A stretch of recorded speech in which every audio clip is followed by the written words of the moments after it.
You're diving us into a text of conquest, one of the probably most well-known. It's right up there in my mind with Noah's Ark as the most inappropriate children's stories we could ever tell.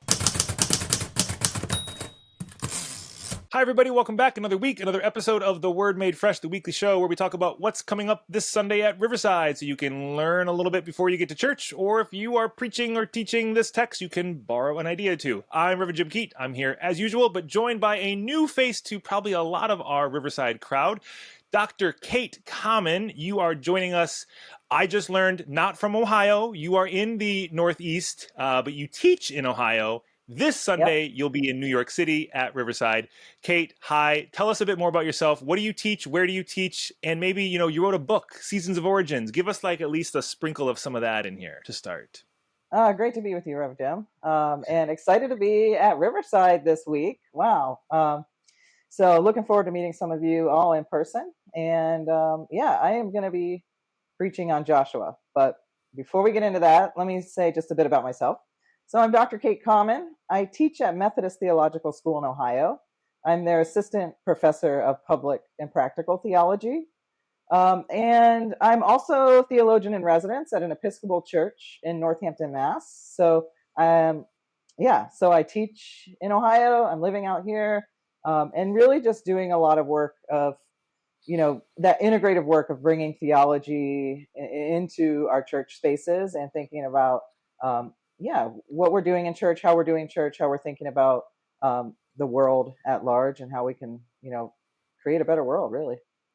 And it sounds like a fun combination to be in the classroom, in the academic setting. So there's a little bit of the theoretical, but then you're also a theologian in residence. So you're not disconnected from how does this actually maintain a practicality to the practical theology.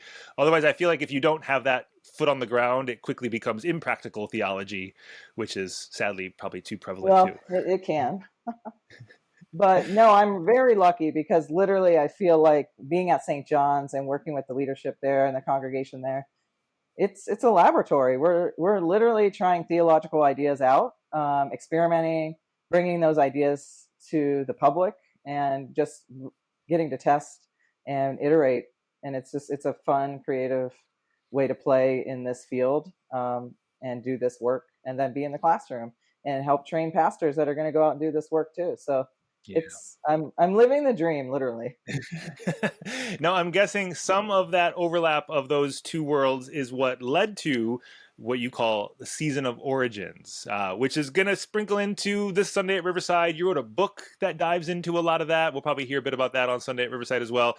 Tell us what that is, just so we can kind of be oriented to that and how that will then be a part of what we will experience on Sunday.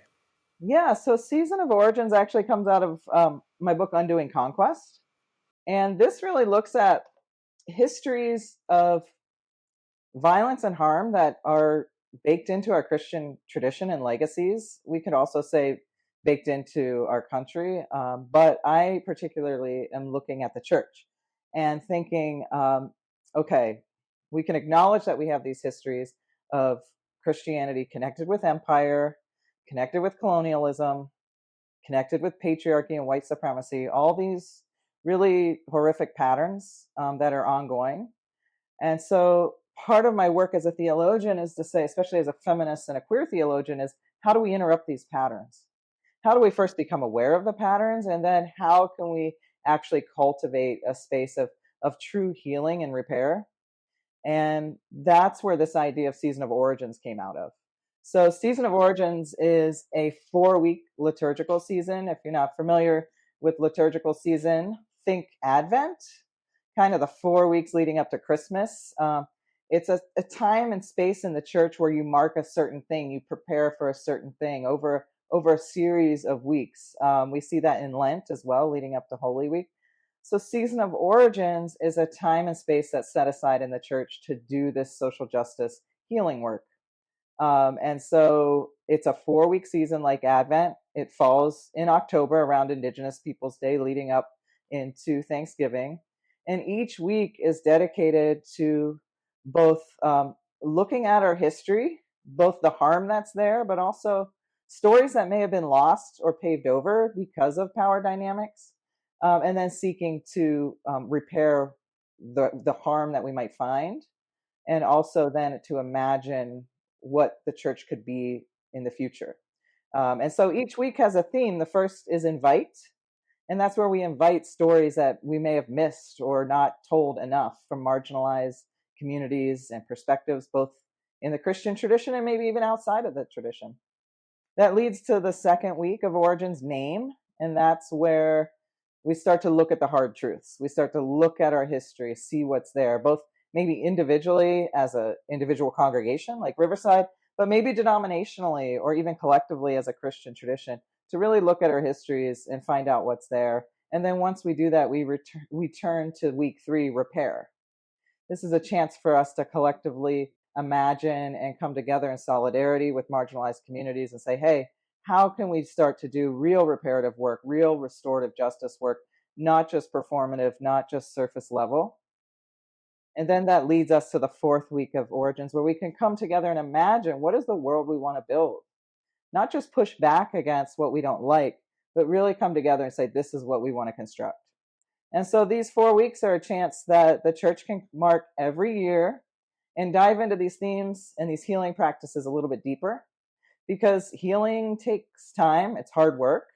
And I feel like for us as the church, one of the things we can do is use our rhythms and our communities to do this work over the long haul. So a liturgical season helps us do that. It's a spiral. This type of healing is a spiral. We're going to visit it and revisit it. We're going to let it sit. We're going to see where the Spirit's moving us. We're going to build real relationships, solid foundations. And hopefully the church is going to look very different in 10 years, in 20 years, and 100 years. So that's what Season of Origins is all about, in the 2 minutes or less, I guess. I love the, I'll call it audacity, courage, chutzpah. Let's invent a new liturgical season. That's cool. I mean, why not? Why is it? Well, we're just given what we're given. Once upon a time, they didn't exist. Someone had to invent them to begin with. So why did we stop doing that work? You know, why do we just assume it's handed down and that's it? Like, no. Someone made the thing. Why aren't we continuing to mold and remold and reshape? I mean, reformed and always being reformed. Come on, we got to keep that going in so many ways. Yeah. It's so true. And it's like, we didn't inherit a dead tradition. This is a living tradition. Jesus built on his tradition. He reinterpreted text. He started something new. He didn't say like everything has to stay the same. And so as followers of Christ, let's heed that call. And I mean, it's go big or go home at this point, I think. I think so. We're kind of in a crisis moment. So, now's the time. Let's go.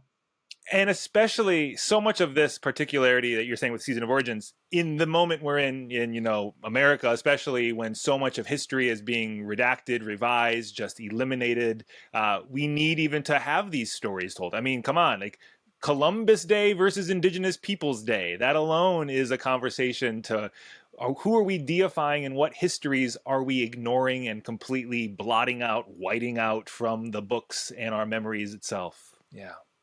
That's a perfect analogy. Thanks for that, Jim. Yeah. Okay, well, that approach, yeah. Well, you're going to do it on Sunday. That angle leads to the text for Sunday, Joshua chapter 6. So this is a well-known story. I know I often think of it from VeggieTales personally. Keep walking. No, I know. I just rewatched the VeggieTales Jericho story this morning. A little bit of sermon prep. I love when VeggieTales can be sermon prep. And it is actually making an appearance in the sermon. Yes. So, spoiler alert. If people watching this don't know VeggieTales, you should definitely look up on YouTube VeggieTales Jericho. What's the episode called? Does it have a name? Larry and the Big Wall or something? Probably. Oh no, I don't have it up. If you look up Jericho VeggieTales, you'll find it. Yeah, I'll leave the link down in the doobly-doo. This is very sanitized version of the story. A little bit, little Monty Python humor that's in there and everything. Yeah. So aside from the VeggieTales version, the flannel graph versions from our childhood, you're diving us into a text of conquest, one of the probably most well-known. It's right up there in my mind with Noah's Ark as the most inappropriate children's stories we could ever tell. So where are you going with this text? Maybe give us, for someone who needs a refresher, what's happening in this text, and how are you inviting us to kind of sit with it this Sunday? Yeah, so this text takes place right after 40 years of the Israelite wanderings in the desert, after their miraculous escape from enslavement in Egypt. And things take a turn, you could say, with Joshua and the Israelites when they had once left Egypt being oppressed, now come to the banks of the Jordan River, about to enter into Canaan in a holy genocidal war, basically becoming the oppressors, the conquests. Wait, are we talking about the Bible still, or the current headlines? I forgot. We are, the history repeats, my friend. Yeah.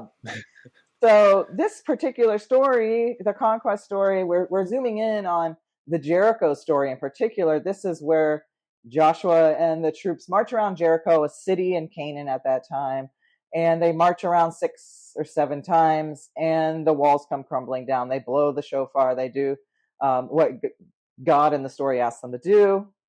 And if you were to listen to the song or watch Veggie Tales, it seems that, wow, the walls came crumbling down, end of story. The Israelites enter into the land. But these nice children's book versions skip over the part where Joshua and his army kill everyone. Women, men, young and old, the text says. All of the livestock. They take the gold, they take the silver. And you see in this text, and it will play out again and again in the book of Joshua, but here we really see it. This is a template for colonialism. Here is an invading force coming in to take land, killing the indigenous peoples, taking their wealth, and taking their land ultimately. And in this particular story, it's God that calls these people to do that. And so there's a bit of, if you read from Exodus straight through to the conquest or through Joshua, you can kind of have what I call narrative whiplash. You're like, wait a minute, the Exodus happens. God's not condoning people doing violence. Moses actually kind of gets kicked out for killing the Egyptian slave driver, to suddenly now the Hebrew people and the Israelites becoming this very violent, invading, and genocidal force. So there's a lot going on there textually. We won't be able to get into it all, but that's where we're starting with that text. So there's a bit. Yeah, you're definitely going to already help people reframe just the children's book understanding of, oh, what a cute story. And yeah, it's that reality of read the part after the part. People tend to just stop where the story's told to them and not realize there's more that's literally on the page. It's not like this is even some, academic contextual, you got to learn how to read Hebrew to figure it out kind of a thing. It's just the words that are even translated into English, if we are brave enough to read them and actually face them. Yeah. Whew. So where does that then come into our world? There's the one sense of blowing my mind for the Bible and like, wait, is God the hero or the villain? But then how does that continue to move in our lives, in our world? I mean, I can see some clear connections, but maybe this is the softball. You like, yeah, I wrote a book all about that, Jim. Yeah. Well, I did write a book all about that, Jim. So, and we'll be talking about that a little bit this week in our Bible study and hopefully in our sermon talk. But the reality is, this text, we can be mad at the text, but I don't want us to be mad at the text. I want us, if we understand who wrote this text and why, which we'll get into a little bit in the sermon, it's understandable why this text was written. This was written from a marginalized group in Judah after they had been conquered by Assyria in the north. And this is a very violent period. And this text comes out of a traumatized people trying to say, hey, we're tired of being bullied. We're tired of being conquered. Let's imagine our history as if we were the ones in charge. And so you can understand why this group of people would write this text at this time when they're being threatened by some of the most horrific, terrorizing empires, the Assyrian Empire, that the world had seen at that point in that part of the world. So, okay, we have this text, but where the problem lies is that this text has become the template for predominantly Western Christian empires. They claimed it as their own, and they said, guess what? Any land we want now becomes the new promised land. Any people in those lands now become the Canaanites. And guess what? God is giving us permission to kill them, to take their land, to take their gold, to take this land as our own. And so you see within the Christian empire, predominantly, we also see that playing out in Netanyahu's government and the way it's framing its war on Gaza. So it's not just strictly Christians, but it's predominantly been Christians who have leveraged the story to enact real conquest and terror around the globe. And that's in our Christian history. And so it's how Christians have used this text where the sin, where the problem is. We've justified our actions, the European Christian colonization of far too much of the world, discovering these new lands which were already there long before, someone like Christopher Columbus didn't even actually make it to America. He got washed up in the Gulf of Mexico, I'll still call it, and yet we say he discovered Tennessee or something. No. But yeah, all of those conquests are justified and made palatable to the oppressor by saying, well, look, see, God said they could do it, so God said we could do it. And like you're saying, entirely missing the point. It shows just what can happen when you read the Bible literally rather than read it literarily. When you don't recognize there's a whole lot of context going on here. We can't just assume this is some historical document as if someone had an iPhone to record the events, and B, as if it was marching orders for what we're supposed to keep doing, because no, oh my goodness. Yeah, so I'm glad your book exists, for one thing. I'm glad that these kinds of sermons and conversations exist, and it makes obvious sense even why when you say we need a season of origins, it lands in the particularity it does from Indigenous Peoples Day, October, into this season in October, November, where just on the soil we're on in America right now, there is obviously a lot of conquest narratives that are just taken from this page, not to mention how it continues to extend in other continents and other countries still to this day. Yeah, absolutely. I mean, and that's why Undoing Conquest connects to Season of Origins, because it's really, this story in particular that we can trace back to just millennia of violence, harm, and conquest.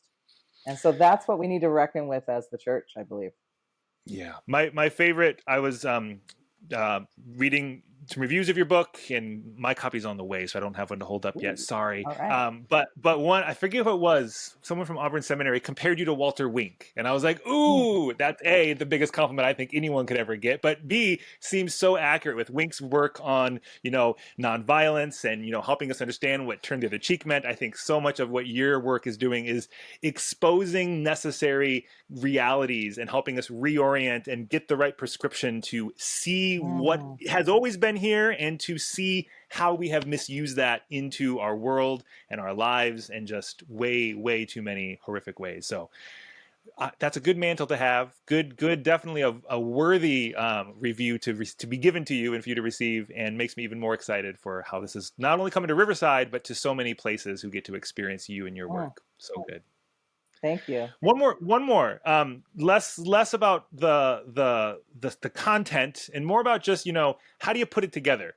What is your approach to writing a sermon? Just curious, personally, because you live in two worlds of academic settings and, theologian in residence, which gives you a little bit of, foot in the room of church life. How do you even build the thing? What's your process? Like for me, it often revolves around going on long runs and just having ideas and making voice notes. What is your kind of sermon making space and way forward? Great question. So yeah, I'm starting to write more sermons. It is still relatively new, but I would say now preaching pretty consistently the past year or so, I'm finding that usually there's something circulating for a while that I have to sit with, walk with, and then that usually it kind of builds out from there. So one sermon I preached a few months ago, it was really like this instinct I had during a foot washing that was like, I don't want to get a gross foot. And it was like that narrative stayed with me, and then the sermon built from there. For this particular sermon, what's been really coming through is literally that song, Joshua fought the battle of Jericho. And I'm just like, I can't shake it. And so yesterday when I sat down to write, it was really that story that song that's helping me unpack all of this, which I talked a little bit about today. then that of course led me to Veggie Tales and other things. But yeah, so it's usually Naturally. kind of that one illustration or something, then it grows from there. If there's no illustration, then I kind of just, grind, look at the text, see what's coming up. But I Yeah, feel really like the presence of the muse or the spirit when there's that thing that just really hooks me, and then the sermon kind of flows from there. And I I'm love always it. surprised. I'm like, wow, that just happened. All right. I mean, just pedagogically, that seems like a good way to invite people into an experience rather than being like, how many ideas can I throw in and maybe you'll remember one? It's like, no, this kind of becomes the frame through which we're gonna visit and revisit. And especially with, so heads up everybody, we might be hearing that song on Sunday in the sermon, but that's just a We great way may for us to be. connect with the sermon and the text and Yeah. bring back memories and experiences and help us reframe and refresh. So that's a good homiletical note for preachers in general, and one that we can all look forward to this Mm, Sunday. That's great. thank you.